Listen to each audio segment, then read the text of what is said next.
નમસ્કાર, હું છું પ્રિયા અને તમે જોઈ રહ્યા છો જનતા કી જાણકારી ન્યૂઝ। નજર કરીએ આજના સમાચાર ઉપર। લખતરની હવેલીઓ મંદિરોમાં આજથી હિંડોળા મહોત્સવનો પ્રારંભ થયો।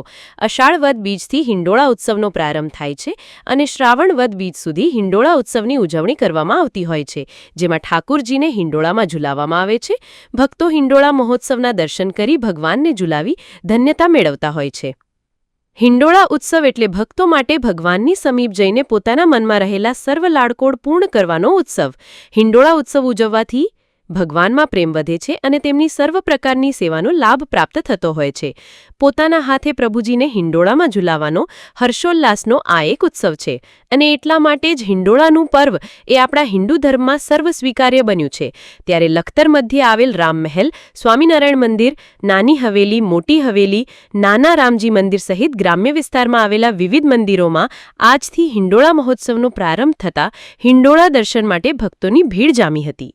આજે લખતર પંથકમાં વિવિધ મંદિરોમાં હિંડોળા ઉત્સવ દરમિયાન હિંડોળાને વિશેષ શણગાર કરીને સજાવવામાં આવશે। હિંડોળા ઉત્સવ દરમિયાન હિંડોળાના દર્શન માટે મોટી સંખ્યામાં ભાવિક ભક્તોએ દર્શન કરી ધન્યતા અનુભવી હતી। એક મહિનો ચાલતા હિંડોળા મહોત્સવ દરમિયાન સુગંધિત વસ્તુઓ, અન્ન, પુષ્પ, સૂકો મેવો, ચલણી નોટોથી વિશેષ શણગાર કરવામાં આવશે। રિપોર્ટ જયેન્દ્રસિંહ ઝાલા।